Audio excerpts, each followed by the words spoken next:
నమస్తే, మీరు చూస్తున్నారు ఆర్టీవీ హెల్త్. నేను సహస్ర. ఆరోగ్యం అనేది కేవలం శరీరానికే కాదు, మనసుకు సంబంధించిందని మనం ఎన్నోసార్లు మాట్లాడుకున్నాం కదా.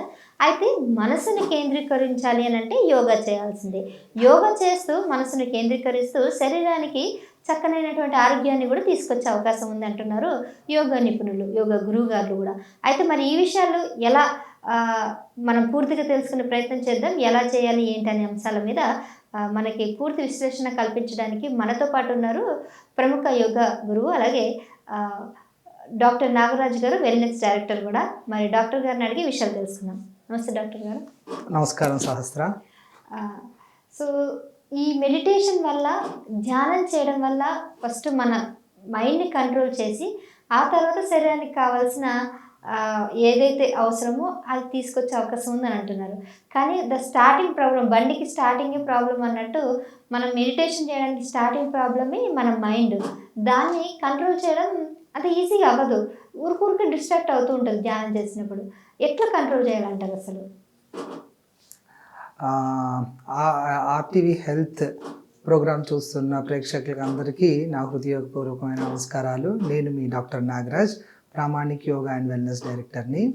ఈ ప్రశ్నకి సమాధానం చెప్పుకునే ముందర, ఏకాగ్రత ఎందుకు ఉండదు అంటే, శరీరంలో ఎప్పుడైతే మనకి O2 ఆక్సిజన్ లెవెల్స్ తక్కువైపోయి కార్బన్ డైఆక్సైడ్ లెవెల్స్ ఎక్కువ అవుతాయో అప్పుడు వాళ్ళకి కొంచెము ఇంబ్యాలెన్స్ రావటము, కాన్సన్ట్రేషన్స్ ఉండకపోవటము, ఫ్రస్ట్రేషన్స్ రావటము, యాంగ్జైటీస్ రావటము, డిప్రెషన్స్ రావటము, రకరకాలుగా సైకోసోమాటిక్ ప్రాబ్లమ్స్ అన్నీ వస్తాయి.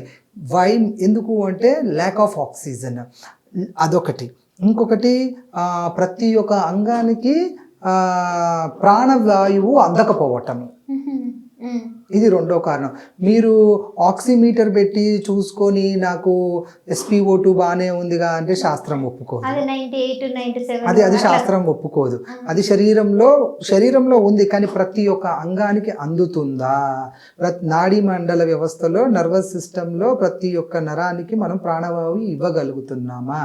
ఇచ్చినప్పుడు ఏమవుతుందంటే, మీరు అనుకున్నట్టుగా ఏకాగ్రత వస్తుంది. ఎలా ఇవ్వాలి అంటే, కేవలం ఒకటే ఒక రాయల్ పాత్ ఏంటంటే ఓన్లీ బ్రీతింగ్ ప్రాక్టీస్. ప్రతి ఒక్క విద్యార్థి దగ్గర నుంచి 7 సంవత్సరాల నిండిన కుర్రాడి దగ్గర నుంచి మనం శ్మశానానికి చేరుకునే ఆఖరి నిమిషం వరకు కూడా మన శ్వాస మనతో ఉంటుంది. పుట్టిన పిల్లగాడి నుంచి అప్పటి వరకు మనం ప్రాణాయామ చేసుకోవచ్చు.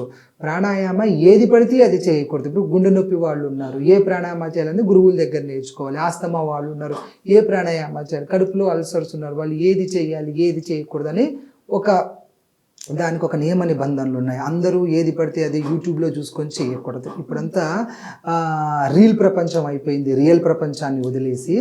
అట్లాగా ఫస్ట్ దేనికైనా కూడా ఏకాగ్రత మీకు పెరగాలి అన్నా, ఏకాగ్రతలో ఉండాలి అన్నా, ప్రాణాయామం ఒక ఫౌండేషన్ లాంటిది, ఒక బేస్మెంట్ లాంటిది. ఇల్లు కట్టాలంటే బేస్మెంట్ ఎంత ఇంపార్టెంటో, ప్రాణాయామ బ్రీతింగ్ ప్రాక్టీసెస్ అంత ఇంపార్టెంట్.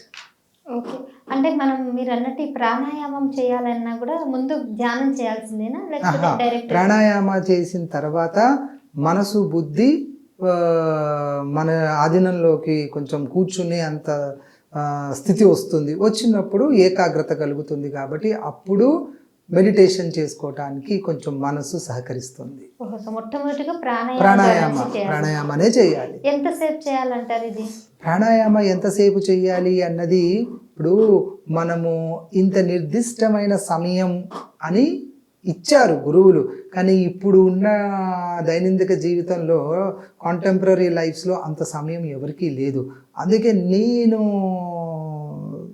దాన్ని ఎలా చెప్తున్నానంటే, గంటసేపు ఒకటేసారి చేయటం కంటే పొద్దున పూట ఒక 10 నిమిషాలు, మధ్యాహ్నం ఒక 10 నిమిషాలు, సాయంత్రం ఒక 10 నిమిషాలు, రాత్రి ఒక 10 నిమిషాలు, ఇట్లాగా మీరు స్టార్ట్ చేసుకుంటూ విభజించుకుంటూ వెళ్ళి స్టార్ట్ చేస్తే కొంచెం మన శరీరం మనసు మన ఆధీనంలోకి వచ్చి ఏకదాటిగా ఒకటేసారి గంటసేపు మీరు సాధన చేసుకోవడానికి వీలుగా ఉంటుంది. ఓకే, అట్లీస్ట్ మనం ఒక ½ గంట అయినా దీని మీద చేయాలి. చేస్తే మనకి ఏకాగ్రత పెరుగుతుంది. ఓకే గురుగారు, యోగాలో ముఖ్యమైన ఘట్టం ఏదైతే అంటే అది ప్రాణాయామ. నిరభ్యంతరంగా ప్రాణాయామ అనేది, నిరభ్యంతరంగా ప్రాణాయామ అనేది. ఓకే. కొన్ని యోగాలు కొంతమందికి సరికావు, సెట్ కావు అని అంటారు కదా, అది నిజమేనా మరి? తప్పండి అది. ఎప్పుడైనా కూడా అది సెట్టు కావు అంటే శాస్త్రం అవ్వదు. మనం సరిగ్గా చేయటం లేదు, గురు సమక్షంలో చేయటం లేదు అన్నది అలా తీసుకొని గురు సమక్షంలో నేర్చుకొని మనం తప్పులు ఏం చేస్తున్నామో వాటిని రికవర్ చేసుకోవాలి తప్పించి ఇది నాకు సూట్ అవ్వటం లేదు నేను చెయ్యలేను అని అంటే అది వాళ్ళ అవివేకత్వం. ఓకే అండి, థ్యాంక్ యూ డాక్టర్. చాలా అంటే క్లారిఫై చేశారు ప్రాణాయామానికి, ధ్యానానికి. అలాగే ఎంతోమందికి సందేహం ఉంది, ధ్యానం అంటే మెడిటేషన్ ఫస్ట్ చేయాలా, బ్రీతింగ్ ఎక్సర్సైజ్ ఫస్ట్ చేయాలా, అది ప్రాణాయామం ఫస్ట్ చేయాలా అని కన్ఫ్యూజన్ ఉంది. సో మీ ద్వారా ఆ డౌట్ అయితే క్లియర్ అయింది. అండ్ మీకు ఏమైనా సందేహాలు ఉంటే కింద కామెంట్ చేయండి. డాక్టర్ నాగరాజు గారితో మరో వీడియోలో మళ్ళీ కలుద్దాం. మీ సందేహాలతో అన్నీ కూడా ఆయన నెక్స్ట్ టైం అన్నీ కూడా క్లారిఫై చేస్తారు.